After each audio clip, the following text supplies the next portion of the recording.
اب ایک بندے کے پاس مال تجارت ہے تو کتنا ہونا چاہیے؟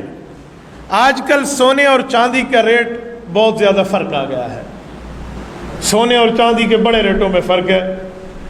شاید چاندی کے 52.5 تولے کی قیمت سونے کے 1 تولے سے بھی بہت کم ہے۔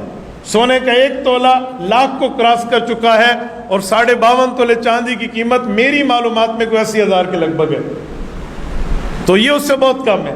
اب معیار کس کو بنایا جائے، چاندی کو یا سونے کو؟ تو چاندی معیار ہے۔ جس آدمی کے پاس مال تجارت ہو، 52.5 تولے چاندی کی قیمت یعنی 80,000 روپے کا اس کے پاس آج کے دور کا مال موجود ہے۔ میری گفتگو جو کیمرے کی ریکارڈنگ میں سنے، ہو سکتا ہے اس زمانے میں کوئی ریٹ اوپر نیچے چلا جائے، میں آج کے دور کے سکہ رائج الوقت پر بات کر رہا ہوں۔ آج کے دور میں اگر کسی آدمی کے پاس 80,000 روپے کا مال موجود ہے، وہ مال تجارت کی شکل میں ہو یا اس کے پاس سیونگ کی شکل میں ہو، اس پر سال میں زکوٰۃ آ جائے گی۔ کیوں؟ یہ 52.5 تولے چاندی کی قیمت بنتی ہے۔ لوگوں میں کچھ غلطی ہے، لوگ سمجھتے ہیں کہ ہر مال پر سال گزرے گا تو زکوٰۃ آئے گی۔ بھئی اس مال کو تو ابھی میرے پاس آئے ہوئے 2 مہینے ہوئے ہیں، فلاں مال کو پڑے ہوئے 1 سال ہوا ہے، تو لہذا اس کی زکوٰۃ دوں گا، اس کی نہیں دوں گا۔ یہ غلط فہمی ہے، یوں نہیں ہے۔ میں آپ کو ایک اصول سمجھاتا ہوں۔ یہ میری ٹیبل ہے، یہ اس کا سٹارٹ ہے، یہ اس کا اینڈ ہے، یہ شروع ہے، یہ اس کا آخر ہے۔ ایسے انسان کے پاس جو سال ہے، 1 سال کا پہلا دن ہے، 1 سال کا آخری دن ہے۔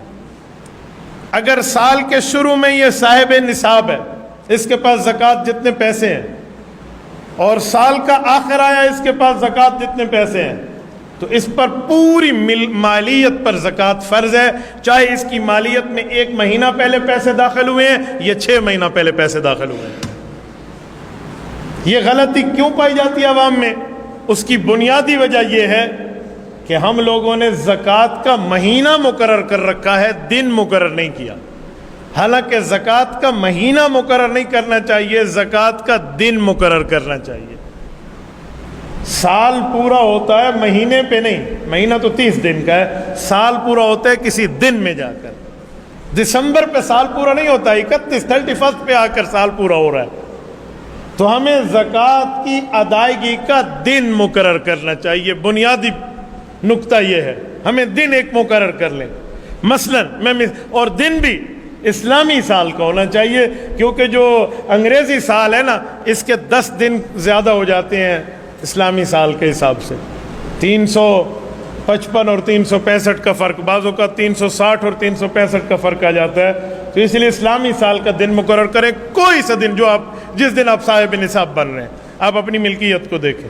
کچھ لوگ سمجھتے ہیں رمضان المبارک میں زکوٰۃ کا مہینہ ہے، زکوٰۃ دیں گے، رمضان گزر گیا، زکوٰۃ نہیں ادا کی تو گناہ گار ہیں۔ جی نہیں، آپ اپنی مالیت کے دن کو دیکھیں۔ کوئی ایک دن آپ نے مقرر کیا، میں مثال دے رہا ہوں، ایک بندے نے 15 شوال مقرر کر لیے، اس مہینے کی 15 تاریخ۔ اب اس کے لیے بہت آسانی ہو گئی ہے، تو 15 شوال کو یہ 10 لاکھ روپے کا مالک ہے، تو ہر لاکھ کے اوپر اس کے پاس 2500 زکوٰۃ ہے۔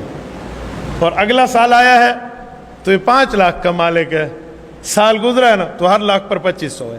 درمیان میں اس کے پاس 10 کروڑ آئے ہیں اور 10 کروڑ چلے گئے ہیں، اس کی کوئی زکوٰۃ نہیں ہے۔ کیوں؟ جب دن مقرر کر لیا تو پہلا اور آخری دن سال کا دیکھے گا اور اپنا حساب لگا لے گا۔